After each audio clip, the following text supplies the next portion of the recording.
Don't touch another button or I'm leaving. Thank you. Oh, you know what? Hey, everybody. I'm Captain Tommy Scoville. You're on the lifeboat. Hope you're having a great day. It's Tuesday morning. You all have me terrified to go up north. Where exactly are you at? Good morning. Good to see you, Shell. Lisa Dennis, I'm glad you're here. Nancy, glad you're here. Stay Spiria, I hope you're better. I know that you had an asthma attack. I read that. I hope you're doing better. Thoughts and prayers for Stay Spiria on the other side of the globe here. At least a good chunk away from us on the globe. Charlie Murphy, rockstar. Hey, Shell. Holly, I'm glad you're here. Debbie, Christy Caldwell, Atypical Paul. Atypical Paul, I think I may have sent you I sent you something. It's either an email or I don't know. I responded somewhere last night. Very distinctly remember that. I hope you all slept well. Northeastern Ontario, Canada. Well, I'd just be careful traveling in the winter at any point that part of the planet. My understanding is it's pretty cold all the time there. 6-pack abs. Life is good. Right? If you're carrying those around. As you get older, you get 4-packs. They kind of look like a 6-pack, but they're not. Good morning. Is that Armin, sorry. Tell you what, man, I do need to start wearing the glasses again, but I can't stand them. I'll tell you what else drives me nuts. I am not, you know how I feel about technology, like across the board, right? Yeah, the technology sucks, and I'm not a fan. And over the last period of however long, I've gotten very, very used to listening to myself in my own ears, right? And when it doesn't happen, you're just off.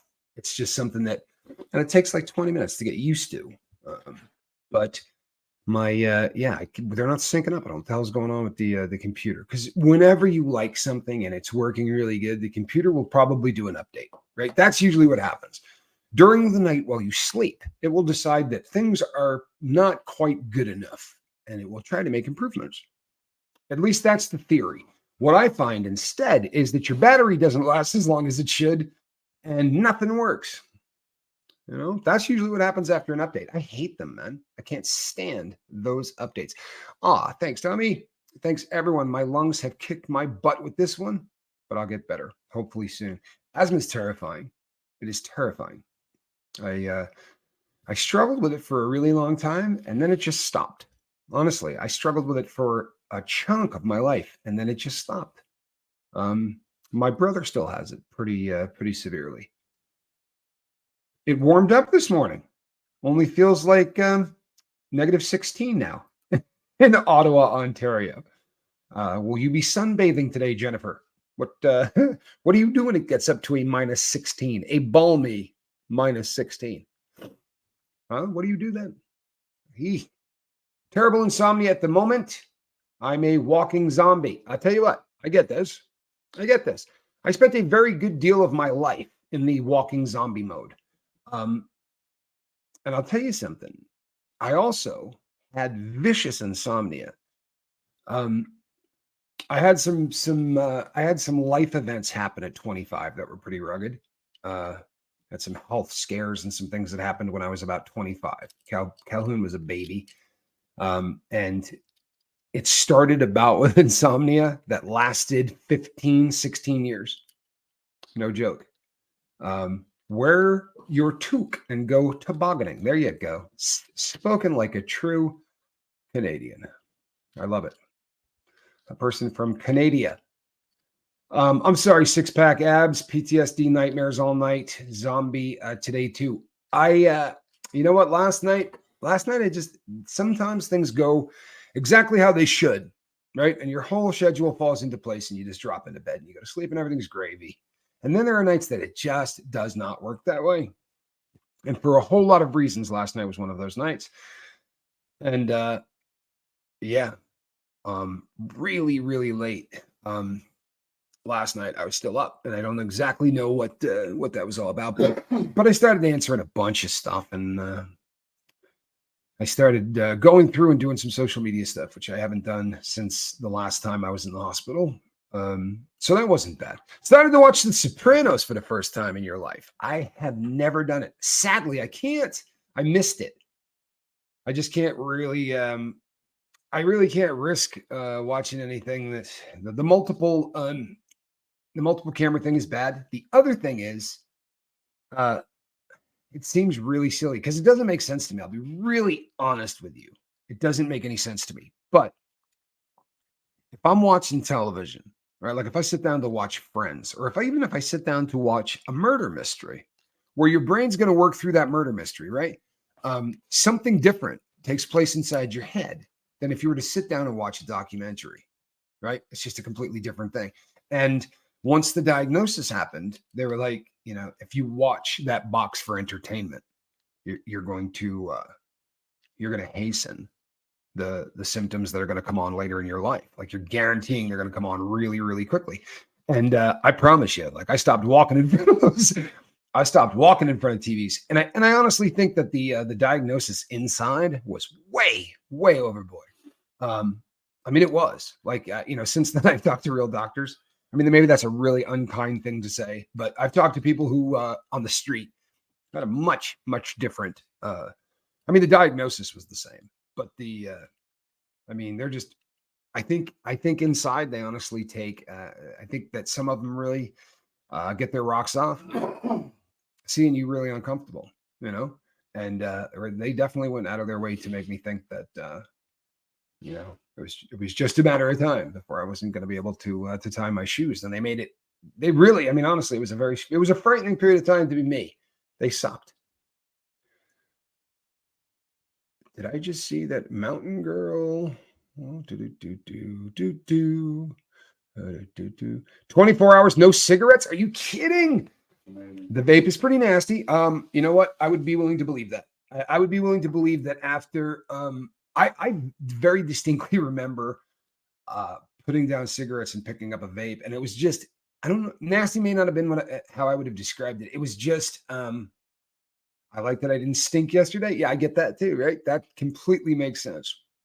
I like that I didn't stink yesterday. Cold really accentuates the stench. Hoping the vape will end this habit. It's just at this point, it's just committal, and I'll tell you why. Because that is delivering nicotine into your body, and it is delivering nicotine into your body the exact same way, right? It literally is doing the exact same thing. It's just a matter of getting your body to adjust, believe it or not, to cutting it off from poison. For real. I did this, people. I was a smoker, right? In fact, this may sound crazy. And every time I say this, I get people that send me an email and go, yeah, I did that. And everybody I knew that was a heroin addict for any length of time smoked cigarettes. And it was one of those things because when after you take care of fixing, you stick it in you. If you smoke a cigarette afterwards, it kicks it in a way that I can't explain. And I got to a place in my life where I'd be sick as hell, but I couldn't take care of that because I couldn't find a cigarette. Like seriously, it was that bad. Well, this needs to stop then. Okay, so one of the things that we talk about here all the time, right? There's two options to every approach. One of them is cold turkey. If you can do that, fantastic. It's the best case scenario, unless you're quitting alcohol, right? Or benzos, because it's not an option for alcohol and benzos. If your doctor tells you different, great. But here we will tell you it is not an option to quit cold turkey because you can die quitting cold turkey from alcohol and from benzos. I'll get 100 emails in the next 3 days from people that tell me that it didn't kill them. I didn't say it kills everybody who does it. I said it can kill you, and it does. It kills a lot of people. So please, if you're quitting any of those, talk to a doctor first. Nicotine is one of the most addictive substances on the planet. People say that is because of the substance. I don't believe that to be true. I think it's because of the delivery method, because the buzz is not a buzz in the traditional sense of a word. You don't get high on a cigarette. But what it does is it manipulates your dopamine levels baseline times 2, not for a very extended period of time. But the guy that wrote the book, if the guy that started Bulletproof Coffee really studies longevity, things like that. I'm going to catch hell for this too. But This is him. I read his book, and he vapes. And he said the reason he does is because he was taking antidepressants to get through 2 or 3 times during the day where he was really, really struggling. Now, nicotine did the exact same thing and was easier on his body. Now, he said he wouldn't light something on fire and breathe it into his lungs. He said, and um, ungodly amounts of nicotine does really bad things into your body. If you really overdose yourself on nicotine, it's a bad thing. It starts to harden arteries, is what it does. But the worst of those evils, Rachel and everyone else, is lighting something on fire, right? Which burns at what? Fahrenheit 400 and some change. I don't remember what it is, but it's hot. Right? Flame is ugly. So you light something on fire, right? And then breathe the smoke of it into your lungs. I don't care what the other option is. Go with that one. Right? Honestly, I don't care. I don't care. Either way, go with it. Right? As far as I'm concerned, the harm reduction model. And again, when I started this channel, I was not a fan of the harm reduction model. In fact, I was viciously against it. Viciously against it. But you know what happens? You start to hang out with people who are trying to get clean. You start hanging out with people who are trying to get off nicotine, and you start hanging out with people who are trying to get off all these things. And the other option is failure, right? Failure kills people. Let's go with harm reduction. If we can eliminate, right? If we can eliminate tobacco, then each time you go back to buy nicotine, or every 4 times or every 10 times, you can decrease the amount of nicotine, and your body isn't going to go through the shock of saying, that's it, no more, right? Because that tends to drive people back to relapse very, very quickly. And it's one of the reasons that people don't do very well quitting. Like, statistically speaking, quitting is a difficult thing to do, no matter what you're quitting. So if we can ease out of it, yeah, it's not such a bad thing. But let's knock out the stuff that literally is killing you as fast as possible. Again, you're lighting something on fire and then breathing the friggin' smoke into your lungs. And you're doing it a lot. Right. So whatever the hell option B is better. You ever watch somebody vape? Somebody lights a cigarette and they take what? 15 hits off the thing before it's gone? 12? I don't remember what I did. What was it? Honestly, how long does it take to smoke a cigarette? 10, 15 drags, 20 drags? I don't know. But, right, a person tends to take out a vape, hit the thing, put it away. I mean, I think over the course of a day, you're probably breathing a lot less crap into your lungs. Now, I have said from the very first time we discussed harm reduction, if you could not breathe anything into your lungs ever except oxygen, that's your best case scenario. Capiche? You should not be breathing anything into your lungs but oxygen. But what we're talking about right now is harm reduction. Best case scenario, they sell these little things in, I think, every state in the union called Zyn. And it's just nicotine, like in a little pouch lozenge. I never actually bought them, but I got relatives that swear by it, right? I have nieces and nephews that got off of vapes by using these. And it's a delivery method of nicotine that does not require you breathing anything into your lungs. That's probably the best concept. However, what I have found is if you try to encourage people to go that route, what you're trying to get them to do is break a habit and start a habit. That's a very difficult thing to do. When somebody goes the vaping route, right, in a step down fashion, you're not saying to them, throw out the ritual that you have been doing to calm you down for the last, insert the number of years you've been smoking here. Because the process of going, all of that has an effect. The ritual is a huge part of every addiction. So I have seen everything is bad for your lungs, even breathing air. Yeah, you know what? Look, everything is bad for your lungs. I agree with you 100%. Fact. We're struggling with air quality, all kinds of stuff. That being said, intentionally lighting something on fire and breathing it deep into your lungs is probably a little worse. Just my humble opinion. And I think science might back me up on this one. No way. Listen to this. That, people, Huh? How good is that? Hi there, Captain. I've been off Suboxone for 11 days. Whoop, whoop. My project is turning out to be a success for now. Please do me a favor. Because of what that drug does, leave a little of it around, right? It's always a really good idea. I love the idea that you're getting off of it. I really do. But it stops a craving. If that craving comes back, right? If things get screwy, I quit and got back on because I got very quickly got very nervous. I started to have cravings. I had started to really question for me. Now you made it 11 days. I think that's a pretty damn good sign. Congratulations. I mean, how cool is that?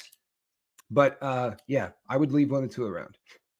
I use zero nicotine vape to quit a 40-year habit, but it took a while to find the right one. Time well spent. A 40-year habit. Well, that'll tell you a lot about the ritual, right? There's no nicotine involved, and you were able. So ritual played a massive part in your habit, right? The nicotine was literally second to the ritual. It's amazing, is it not? That's how we are, right? So asking somebody to maybe go to a lozenge or a pouch or whatever, best case scenario, not the easiest thing to do, right? But whatever's working, man. I am all about everybody living longer. I am all about everybody having a better quality of life, right? For real. And when you're trying to walk up something that has an incline like this, right? You're going to be happy that you're not breathing burning smoke down into the depths of your lungs. You know what, Allison? We don't do that, which is really cool. One of the things that makes this place great is there are people here who are addicted to crack, and there are people here who are trying to cut down on smoking or on caffeine or on a habit that has nothing to do with a substance. The reason this puppy's called the lifeboat, right, is because it doesn't matter. We really all are in the same boat. And you know what? If you quit caffeine cold turkey, you will realize that there is a kick to that. It'll give you really bad headaches for a period of time. You'll get really rugged headaches. It happens all the time in prison. You got nothing to do in prison but drink coffee. And when they lock the place down, right, somebody gets stabbed or whatever, the warden got stabbed. We spent 6 months or something like that on live. Long time, really long time. We had like a 1 week hiatus, and then we got locked back down. So altogether, it was like 6 months. Just awful. And when that happens, the entire place goes into coffee withdrawal. And the guys that have been there for 25 years and are expecting this to happen and have huge amounts of it put up end up selling bags of coffee for $35 and $40 a bag. It's a very real addiction. Trying to lower the amount of caffeinated soda I drink and replace it with water. Harder than I thought it would be. That's got a lot to do with a lot more than just the caffeine. I promise. The people that are making that soda are engineering that stuff, whether it is a sugar beverage or whether it is a sugar-free beverage, does not matter. They are engineered to make you go straight up and straight down. And what it does is it continues to make you crack the next one. And it is designed to do this. Sadly, they have scientists who work for them, and that's their job. Right? That is their job.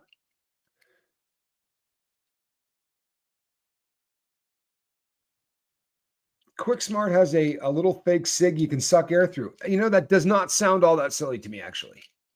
Honestly, that does not sound all that silly to me. It doesn't. I know that the ritual is such a thing, people. I can't explain it to you.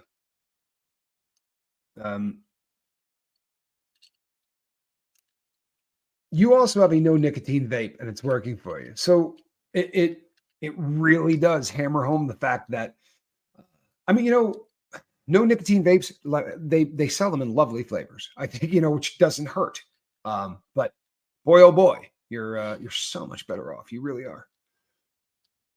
You still can't, I still can't tell what is stronger, the ritual or the chemical addiction. You know what, Brianna? I don't know that you're ever going to know. Honestly, it doesn't matter. Yeah. Johnny says, you know, what difference does it make? And he's right. I mean, it does not matter much because Do I get it? Yeah, he gets it. Addiction's addiction, right? How did I quit cigarettes? I got thrown into a cell, knocked it right out. Nothing to it. Nothing to it. Quit smoking that day. I got handcuffs put on me. That was it. Done. Didn't pick up another pack for ever. That was it. And then when I got out, I vaped, but I didn't. You know what? I shouldn't say that. I bought a pack of cigarettes the day I got out. It was the first friggin' thing I did. Truth be told, I got in the van and I said to the guy, "Pull over. I'm going to run into this store and get a pack of cigarettes." Now, keep in mind, the guy driving the van is still an inmate. He works at the camp next door, right? And he says to me, "There's a GPS unit in this van." He's like, "If I pull this puppy over and they see that it's pulled over," he's like, "I get in deep trouble." I'm like, "Bro, I'll throw you $20, you know?" And he's like, "What's $20 going to do for me, dude?" He's like, "I go back to prison." I said, "I will buy you 5 packs of cigarettes." And he's like, "Oh man, I just can't do this." So we hit a red light and I hopped out of this van. And I was like, "I will catch you at the next red light."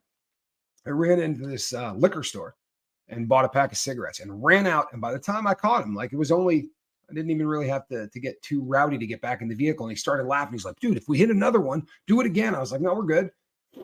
But I lit that first cigarette and it was the most disgusting thing. I swear to God, I got out at the airport and because he said to me, "You can't smoke in this van. You cannot smoke in this van." Right. "I promise you do not." I was like, "All right, whatever, man." Right. So I get out at the airport and I'm like, "Is there like the leper section where you can smoke?" And I went over there and there was 2 women there. And I walked up and I started, we lit up and everybody had masks on at the time. And I looked at the thing after I lit it and just went, "Ooh." I said, "You want a pack of Marlboros?" And I swear to you, she said to me, "Did you just get out of prison?" I said, "How did you know that?" She said, "I used to work at one." She said, "And you guys all get out and buy a pack of cigarettes. First thing you guys do, because they take it away from you. And when you were on the street, you thought they took away, right? I want that." And while I was in there, I smoked every chance I got while I was in prison. But a Taylor, which is a cigarette that has a filter on the end of it, right? Which is what you have smoked every time you've seen one. They're $25. What's that? Insane. It's insane. Yeah, they're $25 a piece. And unless you are a pimp, you're not smoking that. Right? You're going to break that up and then you're going to roll it up in paper that you got from your toilet paper roll. Like the toilet paper comes rolled in, that paper. That's what you're going to use for rolling paper. And then you're going to take that cigarette and you're going to turn it into about 6 of them. And you're going to sell 3 for $12 a piece. Right? Because those are not Taylors. But it's never been smoked. This didn't come out of an ashtray. They're worth $12 a piece. If they came out of an ashtray, they're worth $6 a piece. And if it came out of a cop's mouth, it's $4. And I would not smoke that. I'm sorry. That's where I have to draw the line. Right? You got any idea just how desperate you got to be? Do they sell vapes in prison? Not in any of the ones I've been in. Now, I do know that there are places that do. I don't know if they're prisons or county jails because you see pictures all the time or videos of inmates who are legally doing it. And there was a guy that came into the feds and he said, "I brought like 10 vapes with me." He's like, "I bought them from the county jail." I'm like, "Yeah, they ain't making it in here." I said, "I promise you, sounds good, but they're not making it in here." So there are places that you can do it, but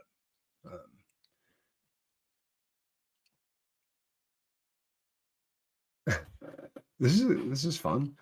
Question: why was I so angry at people who are self-righteous, condescending, moralistic, anti-drug, heavy drinkers? I don't know. They sound like great people, Bruce. I can't imagine why those people. Because there's a crap load of them, and well, this is a phenomenon, isn't it? I mean, the people who drink very often look at people who do drugs like we're from a different planet, because you can buy that drug at every single corner store in America. They don't look at it as a drug. I can assure you it's a drug. And it does not matter what anybody thinks about it, right? It is a vicious drug. And it also happens to be a poison, right? Which does some ugly things in the body. But do not try to have this conversation. It is not worth it. If you have this conversation, you will lose 100 out of 100 times. Because the person that takes the opposing view that this isn't a drug or this isn't that bad is addicted to it, right? No one else is going to take that view. The only people who will take that view are addicted to the substance that they're defending. It's a fact. I used to do this with heroin. I'm not joking. I would argue with meth heads, and I'm sorry, I was a junkie and they were meth heads, but I would argue with meth heads until it would come to blows because you're not going to insult my drug for real. I mean, look, I left my wife for that drug. You got any idea how much I cared about that? I left a wife or two for it. Like I robbed banks for it. You got any idea how much I cared about that drug? Don't badmouth that drug. No, I'd get serious about that. I would get very serious about that. Yeah, don't argue with the method because they got time to kill. They have time to kill. Yeah. No, it would very often come to blows. Not even joking. And you know why? Because the person I'm arguing with feels the same way about meth that I feel about heroin or felt. I'm not so fond of it anymore. Do not perceive me in your own self-image. Yeah, love that. Love that. Well done. Well done. Well played. Also, top shelf. When you get sober, those people stand out really dramatically. Yeah. You don't see them as much when you're using. No, exactly. That's a huge point. Did you hear that? Johnny said you don't notice them quite so much when you're using. But when you stop, right, you really end up. They go in the dark. Yeah, they go in the dark. Simply Sarah says, day one on a nicotine patch, 50 years of smoking, wish me luck. How about thoughts and prayers? Are you kidding me? That is gangster. That is stone cold gangster. Now listen, right? 50 years? Okay. The ritual is going to be rugged. There are going to be a ton of times during this day, especially right after you eat, right? There are certain times that are really going to be tough. During those times, get busy, right? Do not sit around. When you, get anything that you can mess with, right? Get anything that you can mess with. Get up, walk around, do whatever you can do. Because if you sit in the same chair, right, and you look at the same things and you do the exact same stuff, you know what's going to happen? Do you? Yeah. You're gonna start having these things they call ants, and the ants will crawl all over your brain, right? That's an acronym for automatic negative thoughts. Yeah. We don't want those. Kim Wexler, I love your ponytail. Kim Wexler's ponytail. Got the just a picture of it. It's her avatar. She's got a picture of the back of her dome.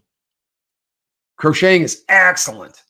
Crocheting is excellent. There's a reason that they encourage it in prison. They're not stupid. It's an excellent, excellent diversion. And the really crazy thing about this is going to sound really crazy to anybody that hasn't done it. But there is a zen. There is a zen moment in crocheting where you literally seem to leave the planet. I'm not being funny. There's a point where you just get into a groove and it never stops. And I've done it for, 45 minutes, an hour and a half. And it's just for that period of time, man, you weren't in the joint for real. It used to happen at the factory too. Every once in a while, something would happen and you were so into what you were doing that the fact that there were bars and crap like that around you. It used to happen when I was in the library working with Q. And we did that every day, but it was like, I could have been in a library in New York. I could have been in a library anywhere. I was surrounded by books, other than the fact that everybody in there was wearing khaki and, and a lot of facial tattoos. It could have been any library in the world. And usually the people in the library tend to be a little different than the rest of the cats on a prison yard, right?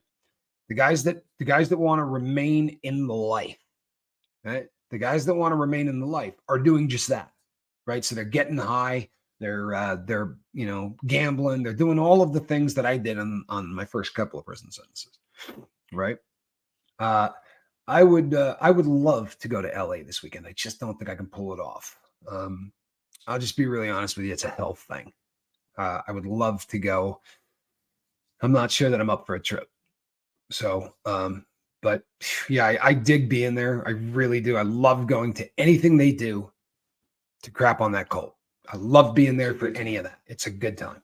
It is a good time. And we tried doing it here. They just don't show up. It's a ghost town. I don't think they're very successful here in Tucson. Yeah, I would believe that they knew we were there, but because we just stood out there for a really long time. But there's nobody there. I mean, it is a ghost town. It's almost sad, right? If you didn't hate them so much, it's damn near sad.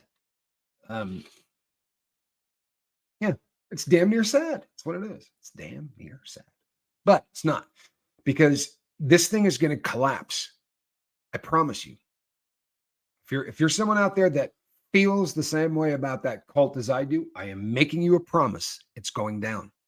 Yeah. I think that there's really only one option for them. And that is to go everywhere other than here. They're going to have to take that cult to places that do not have the amount of internet access that we do.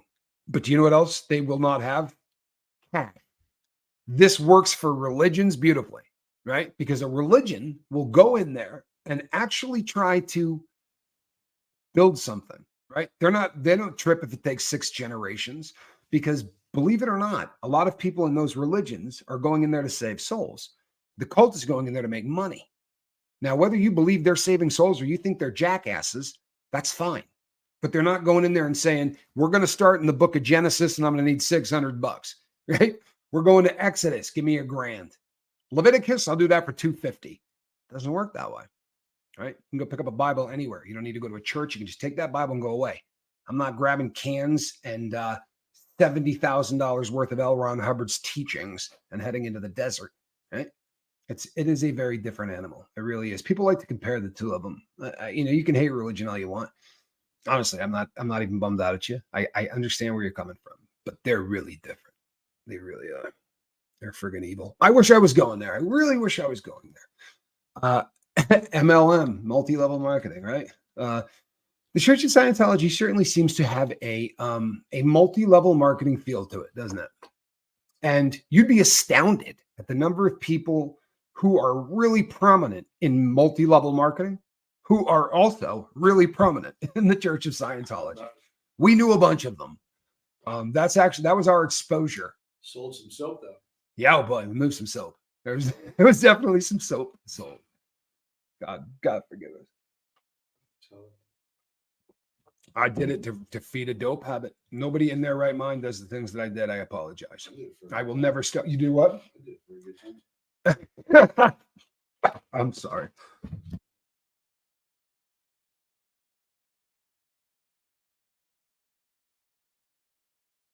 Boy, I'm really, really sorry, people. I have been struggling lately. Johnny is yeah. They recruit Sea Org in poorer countries now. In Sea Org, absolutely believe that.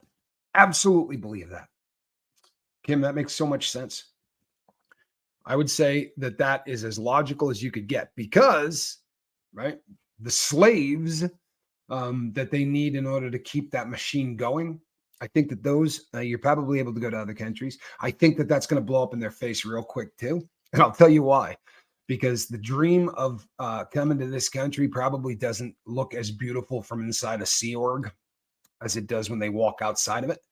And my gut would be that if they start going that route, that there will be some William Goods, and there'll be some other people that are gonna really take a problem with that, right? And we'll just go, we'll stake it out. I do not see them. Here's the other thing. I mean, you can bring in all of the slave labor that you want, providing that you continue to bring in cash, right? Because you got to put them up in places to live. You got to feed them. I mean, slaves even have to be fed, right? It kind of sucks if you're owning them. But the idea being the slaves bring in more people. That's why you have them. They're not there just to keep the buildings looking pretty, right? They need to bring in money. They need to bring in money. And tell you what, it's not going to happen. It really isn't. There's just too many people that realize just how nasty this is. What is my Scientology story? My Scientology story. So here's the deal with my Scientology story. I was a public speaker, right? And if you're a public speaker, you tend to run in circles where you're going to meet a lot of people from that cult. And the reason being, because the cult is so damn similar, the sales techniques are the same. Whether I'm selling something from the front of the room or I'm trying to get you into Scientology, the sales methods are basically the same. So the people, no, I didn't do Herbalife. So the people that, the people who are involved in this, right, tend to, if they're not living in a Sea Org, then MLM, right? If you are if you're a public Scientologist, public speaking, MLM, all of the stuff that you learned when you were sitting in a boiler room pays unbelievable amounts of money when you step onto the street. The technique that they teach them inside, they're the most vicious salespeople I've ever met in my life. I promise you, they are the most vicious salespeople you have ever met in your life. They will call you on Christmas Day, right? And you understand that they can. They can call you the day that your child's born. They can call you at midnight. We had laws governing everything we did. There's no law governing what they do because it's a religion. They could call you asking for more cash at 4 a.m. Yep, and tell you it is for the church. But they are the most vicious, cutthroat salespeople you ever met in your life. So I got to know one really well. I was doing an infomercial, and the guy that was filming the infomercial with me was not a Scientologist, but we needed some people who made good money so that we could basically build an infomercial around them. When you see an infomercial and someone says, I made $15,000 in 2 weeks using techniques found in the system, right? Not using the system, using techniques found in the system. Because we will find anybody who's successful, take their techniques, put them into our system. And through creative advertising, without lying at all, we can really represent that if you buy this kit, you're going to make a lot of money. It's awful. But one of the people that I knew who was making really good money was a Scientologist. And this cat would have no problem with the gray area morally, right? This is morally bankrupt. I'm sorry it is. But he would not have any problem with that. In fact, he'd have no problem laughing about that. So we invited him to be a part of it, and he happily did it. In fact, he did 2 for us. And I worked with him for a while, and then he invited me to a party in LA, right? Me and the woman who was my significant other at the time.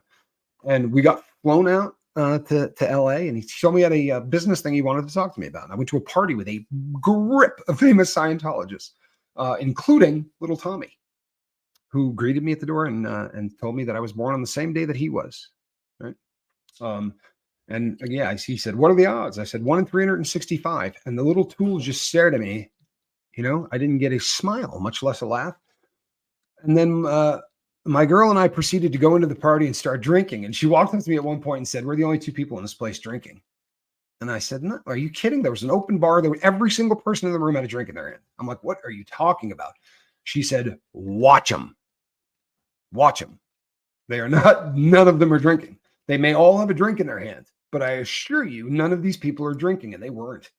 And then afterwards, they invited me into a little room and had me hold on to the cans and did this little demo where they pinch the hell out of you. And you watch the meter go up, and then they ask you to think about, you know, pain from your past. And then the meter goes up again. And I was like, you know, that's kind of a cool trick, right? I could probably play with one of those. Years later, I bought one. I did play with them. Not to do anything. We just farted around with the lie detector test part of it. But anyway, that's neither here nor there. And then he gives me the pitch. He would like me to go on stage, and they're going to fill rooms full of people who either are already Scientologists, and I need to sell them on some other concept, right? Something else that they need to buy, or they're not Scientologists, and I need to try to get them to buy the first package, whatever the concept, right? And they're explaining this. And he says, but the best part is, because you're selling from the front of the room and it's not a business opportunity, there's no cap to how much we can hit somebody for. If I'm selling a business opportunity, the Federal Trade Commission caps that at $499, right? That's it. It's not going to go any higher than that. So that's it. If you are a religion or a cult, you're not falling under that. So whatever we do from the front of the room, it can be as big as we want. I could sell you a $250,000 package. And if you're excited enough about the bridge to total, I could hit you for 600 grand. And this, to me, at that junction in my life, sounded really fantastic, right? I said, hey, how much does that pay, right? Like, what's the percentage on that? And he said, about 20%. The prospect of a $100,000 commission does not happen in my line of work. I assure you. So, I mean, 8 to 10, you know, that can happen. on one commission. But 100 grand, I was like, okay. I said, do you pay weekly, twice a month? How do you guys pay? And he said, well, there'll be no money. But when you die on your deathbed, you will receive total consciousness. He said that it's not like that. What you would get is the ability to work through the courses without having to pay for it. So one good weekend, I probably could have hit OT, right? I'd have been deep into the OT levels if I just scored one good room. I went, yeah, probably not. You know, there's not going to be any sales without, like, I have no desire to go through your cult, man. You know, and I think that really pissed him off. If you want to know the truth, he was really kind of put off by the fact that I wasn't stoked, right? And I'm sure that he probably went in ahead of time and said, "Oh man, I got this dude that's a speaker, and if we get this guy right," I'm sure that he probably pitched him, because how did he get all of those friggin' people in a room? You know what I mean? That was kind of a big deal. But yeah, I was like, and I kind of laughed at him. I was like, "Oh yeah, no, that's no, no." I said, "You know what? I believe in a different God." And he's like, "Oh, that's not a problem. It's not a problem." Yeah. So I left. And then I did one more deal with him. By the way, during this time, he is a good Scientologist. I am not a good person. So every time I go to visit this dude, something awful happens. Like some guy that I'm with leaves a bag of cocaine in the car, like that kind of thing. And I'm telling you that it was somebody else, right? I do not misplace drugs. It's never been a problem for me, right? I misplace all kinds of things. I've lost one bag of drugs in the entire time I did it, and I still bothers me when I think about it. That's the kind of addict I was. Yeah, but somebody did leave a bag of cocaine in a rental car that he had, and his wife found it. No sense of humor at all. She's also OT8. No sense of humor at all. She reported him. Reported him to the cult, and of course, I don't know what they do. They beat you with a phone book or something. No, like he honestly, then you got to go in and you got to do all this, interrogation. What the hell are you doing with this evil, guy, kind of a thing? And they're hypocrites to the bitter end. I was a wicked good moneymaker, right? So he would call me and say, "Hey, we're doing something," but I was going to say her name, but I won't. But homegirl can't find out about this. Feel me? My wife cannot find out about this. I'm like, yeah, I don't care. And then it happened again. I went to LA to see him, and we went to the House of Blues. And he was not telling the old lady that we went out to the House of Blues. Like it was not going to happen. And he said, "Listen, I'm having 2 drinks, right? It's a 2-drink maximum." Did not work out that way. Something about hanging out with me, I think, brought out the worst in this cat, because his 2-drink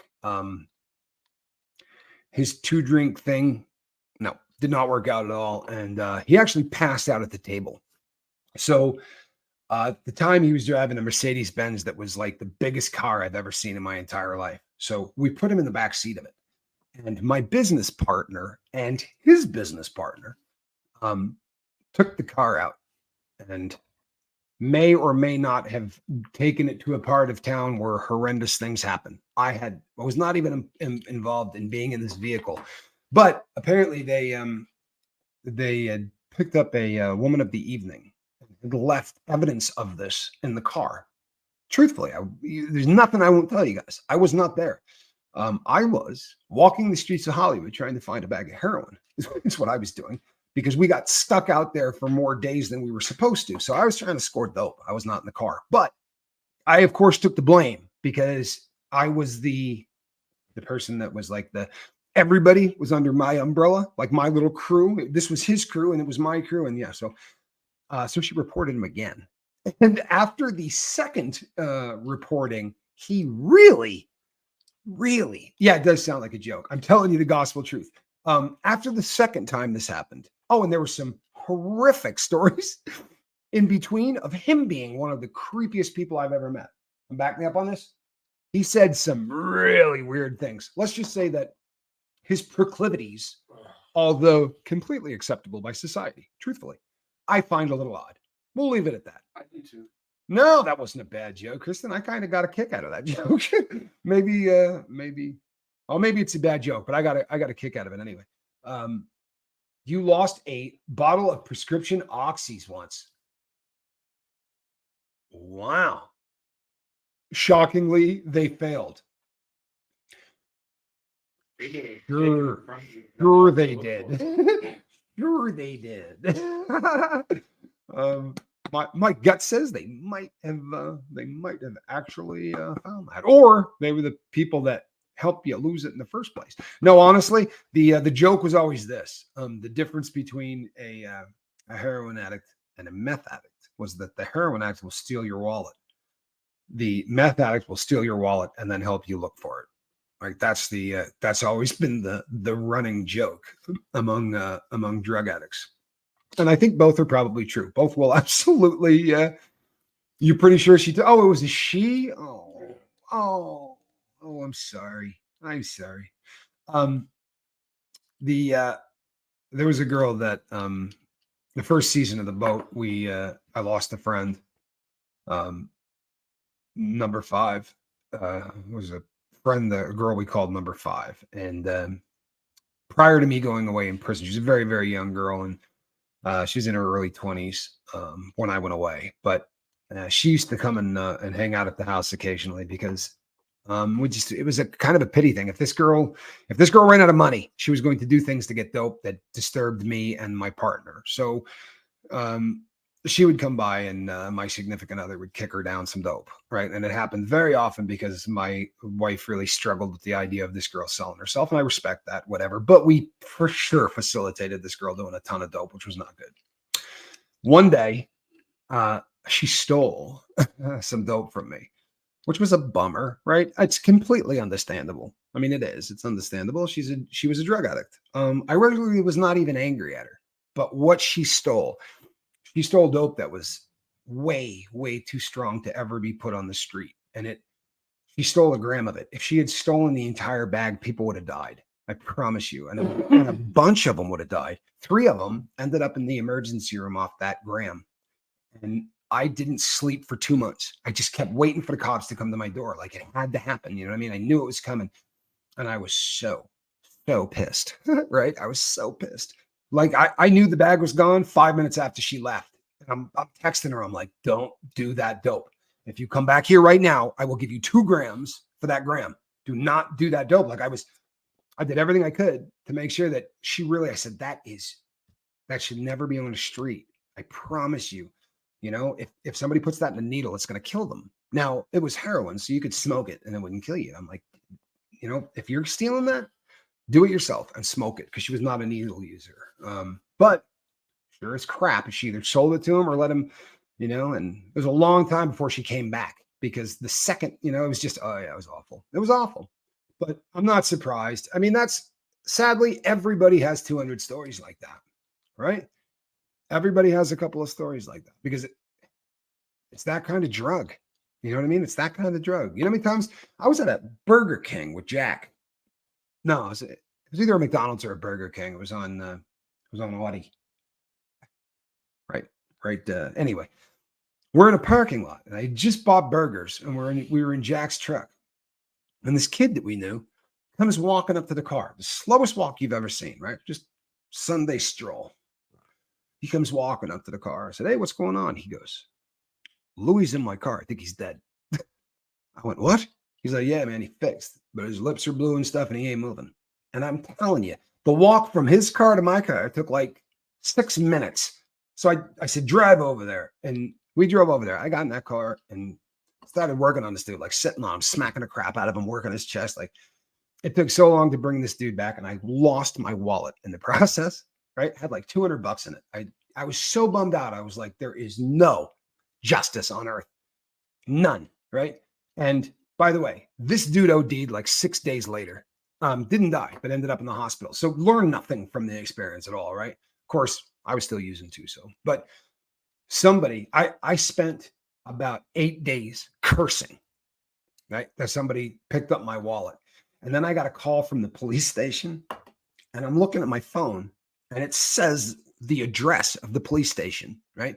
Now, where we lived, the police station was on 911. That was the address, was 911 was the address of the street. So when this thing popped up, I'm like, oh, hell no, right? I'm not picking up this phone. Oh, hell no.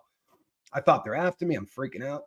Finally, somebody leaves a message, and the message was, somebody put your wallet in a mailbox. And apparently when they do that in that town, they end up at the police department. So they said, you want to come down and get your wallet. And I thought, this can't be real. It's a scam, but I went down there and my money was still in the wallet. How about that? I thought that was pretty unbelievable, but I spent the week seriously bummed out about the whole process. It was pretty ugly, but anybody that was a needle user has 600 stories like that. They brought their friends back. They brought their relatives back. It's a terrible, terrible lifestyle. The difference is this: the entire time we did that, the entire time I was an addict, I could bring back anybody that went out in front of me. If I was there and they went out, they were not going to die. 100 out of 100 times, I don't care how much they did, they were not going to die, because on an opiate, you can always save them. Always. You might have to work your tail off. It might take you 2 hours, but if you keep that person breathing, they will come out of it and they will be fine. And I've done it. I've done it for hours to save people. But the stuff that's on the street now, you could be there with Narcan. You could be there with a bag full of Narcan. It's the days of dope are over. The days of recreational drug use are over, right? The days where you could do dope are over. What's that? Been over. I mean, really, in all honesty, it's crazy.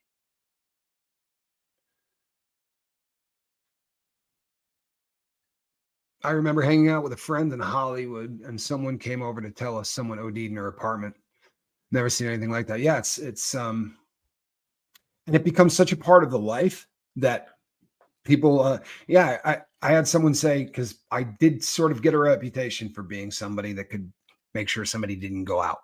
So I got a phone call from somebody that lived in the hood. Said, "Hey man, we need your help." When I drove over there, there was a woman in the house who was room temperature. Like, this person had been dead for 6 hours, 8 hours. I walked in and went, "Have a nice day." I'm like, "You guys are on your own." I said, "I don't know what the hell you want from me, bro." I said, and you better pray they don't call me, because I am telling, right? I will hold this secret until the first time someone asks me about it, because I'm not being an accomplice and nothing. The first time somebody asks me, I'm gonna go, "You betcha. I was there. You betcha." Tell you, it's horrific, the number of people who go out that way who end up in dumpsters. And the reason was, until very recently, the tragedy was, until very recently, you could go to prison, right? You could go to prison if you stuck around and tried to save the person. So what most people did was throw them in dumpsters. And sadly, that was an epidemic. Now, Good Samaritan laws pretty much everywhere. Stick around and try to save them. Nothing bad's going to happen to you, right? The laws have changed dramatically. Why that law was, holy hell, right? I fixate on things and tend to go overboard. The alcohol is easy to identify. The others are harder, and often I don't see it until I've spent way too much money. That's my biggest battle now. Well, the good news is you've said it out loud, which is usually the start of anything. I hope you are journaling. Bust out for 1 week, write down every single penny you spend everywhere. By the way, you can all do this and it will blow your mind. Write down every single penny you spend anywhere. And then at the end of the week, watch what you spend money on, and it will terrify you. You know, the reality that you spent $45 on coffee sometimes is enough to smack you in the head. You take $45, you multiply it by 52 and go, what could I have done with that? Right? Start looking at what you spend money on. It will blow your mind. And it always comes back to journaling, doesn't it? Here's the deal with this. Here's my opinion on methadone. Methadone has gotten a lot of people off of heroin, and that's great. I recommend it to people who ask me advice if their problem is pain related. If you really, you were going to a pain specialist for years and then something happened and now you can't. That happens, right? There are people who get kicked out of pain specialty clinics and basically get blackballed and live with pain for the rest of their life. if that's the situation, then methadone's great because it's a superior painkiller to something like buprenorphine, right? Buprenorphine is not a great painkiller. It is an excellent way to get people off dope. It really is, but it's not doing a whole lot.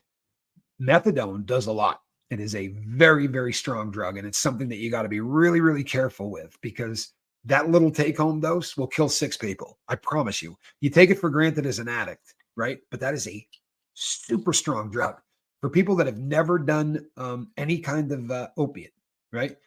30 or 40 milligrams of that's the end of their life. That stuff is a very, very strong drug. Very. I promise you, Robin, if you do this, it's going to help you focus on what it is you're doing, right?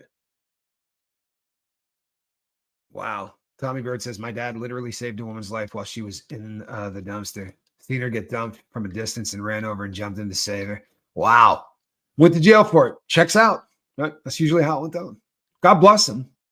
God bless him. For real. It's the whole process. The whole process, the whole life. It was one of the most surreal experiences. There are so many mornings that I wake up and I don't need a shot. And I can go through 30 years of waking up in the morning and needing one. And I can relive it all in about 4 minutes. I'm not kidding. I can flash back to every crappy morning I ever had on that stuff. When I come here and I go, I'm never going to do dope again, and people send me emails and say never, you've never had my mornings. If you had one morning like I do, you'd say, this dude's never doing dope again. I promise you, the worst days in the entire world, you get up and you don't need a fix, life's okay. I don't care how bad it is. You get up and you don't need one, life's pretty damn good. And if you're out there right now, right, and you're waking up needing one, I promise you there's a way better life.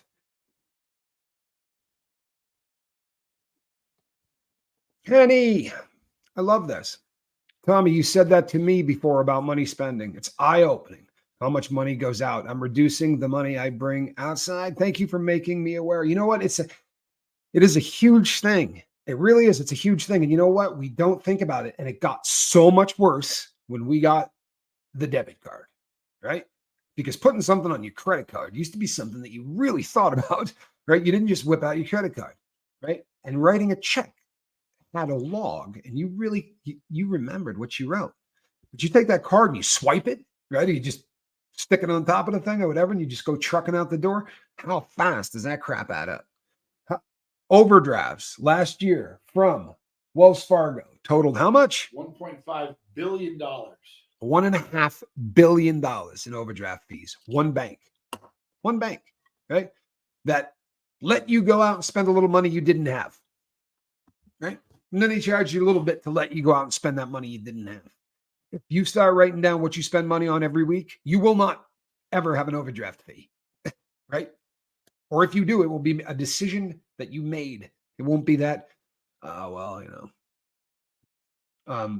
if you happen to live in our country, if you happen to live in America, the average American is going to spend a little over $5,000 on gasoline this year if they own a car. That's average, $5,000. Take that off at the top of what you earn and then start thinking about rent and all that. This is a time where paying attention to what goes out, unless you won the lottery, you got a great job that's dumping free money in your lap. Fantastic. But if you're earning that stuff and you're working hard for it, maybe start taking a good look at where it goes out, huh? Taekwondo, good to see you. Glad that you're here.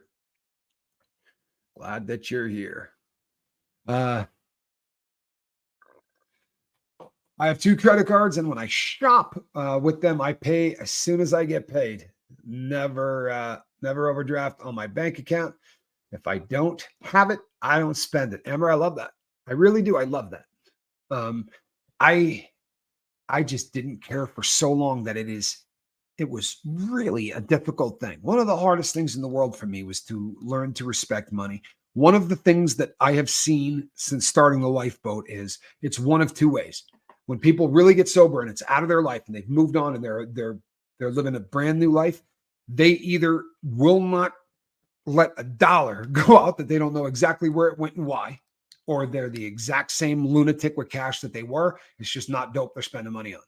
And those are the people that I talk about where I say, if you're living the same lifestyle, right, what's the point? If you're walking around broke, you see, one of the things about dope is you do walk around at your default setting, right? So you want to be broke. I know that doesn't make any sense, but your brain wants you broke, desolate, everything, because that's what you did for 30 years or 5 or 10. And it understands that, right? And when you get outside of that, right, the brain wants to pull you back into what it knows. I know that sounds insane, but take it from a guy that was too smart to spend 30 years doing dope and robbing banks, right? Way too smart to end up in prison. I promise you, get to a point where you're not making the decisions. You get to the point where the dope or the booze or whatever it is in your life that is out of control are making the decisions. And you know what? It can be caffeine. I promise. You can get out of whack with something, and I don't care what it is, right? There's no judgment here. I don't care what it is. It puts all of us in the same boat, right? We're all trying to eliminate something in our life. Everybody here wishes there was something they could stop. Then let's not bust anybody's balls for what they're trying to stop, right? Because we're all feeling it. Valerie, you will be happy if you do this, right? Get a little notebook and start doing this. Start writing down everything you spend cash on, and a pattern will emerge very quickly. And it's not difficult to then multiply that by 52 and say, how much am I spending a year on? Insert whatever. I remember coming to the realization that I was probably spending about $15,000 a year on the checkout line. From the time I stepped into that damn line until the time I left, I'm probably blowing about $15K a year. I don't do that anymore, right? The days of dropping $7 a day on Slim Jims and whatever soda was right by the checkout, all right, I've come to an end. But when you're on dope, who cares? Because the money's not real anyway. The money is only a representation to get you more dope. But since you just put some in your body, maybe we'll just get something to eat. We'll just put enough inside me that, maybe I can go another couple of days or whatever. That's how I lived, right? Like 3 decades of that. Money was only good for what it could buy you, in terms of dope. One of the funniest things ever. I've told the story a million times, but I remember sitting with Jack once and I had hit a lick. We had a bunch of cash. I mean, a bunch of it. And every single dope dealer in the city turned off their phone. I'm not kidding, because the guy that they got their stuff from got raided and they didn't know whether it was going to go down. It made the papers, everything, 28 pounds of heroin, right? And Jack's sitting there with probably about $8,000 in cash in his hand. And he's going like this and like trying to shove it in his nose and going, this stuff's worthless. It's worthless. It does nothing. And that really is, where we got to. It was just paper, man. We needed the sap of the poppy. We ended up going to California to get it. Not that day, by the way. We erroneously thought that over the course of the next couple of days, things would even its way out. And then we had a few friends that we paid to go fake a couple of injuries so that we could at least get enough pain meds in us to drive to California and go buy more. It was a rotten time. But yeah, like I said, the lifestyle is awful. Yeah, 28 pounds, right? 28 pounds of smack. It's a hard thing to wrap your brain around, right? 28 pounds of heroin. It's a hard thing to wrap your brain around. It's a big pile of smack. It's probably not as big as you think. Like, it's you could get it in a briefcase. But it's when you start thinking of how much a $10 bag is, yeah, it's a pile. Mrs. C says, monitoring spending over 2023 was a huge wake-up call. Good for you. Good for you. And you know what, people? That brings us to the top of the hour. Holy hell, we made it. This was a rugged morning. Thank you for hanging out with me. I didn't think this was going to I didn't think this would go down the way it did. I really was having a hard one when I got here. Thank you, people. I will see you on the next one. The cat has left the building. Oh, no way. Come here. Come here. Hey. She's on the cabinet. You going to make a, oh no, she's nipped out. Her pupils. Yeah, squirrel. We're going to do an intervention on squirrel. It's ironic. It's not affecting your job. That's the thing. It is affecting her job. She's not in the basket right now. Oh, look at her. Lazy. She is on her back right now. She is on her back with her feet and arms in the air. We need to get a cat cam. We do. You She's lazy lit. animal. She is lit. Staring right at me too. All right, people, we will see you on the next one. I'm Captain Tommy and the cat is lazy. Bye-bye. Poor squirrel. Look at her. She looks so stressed out.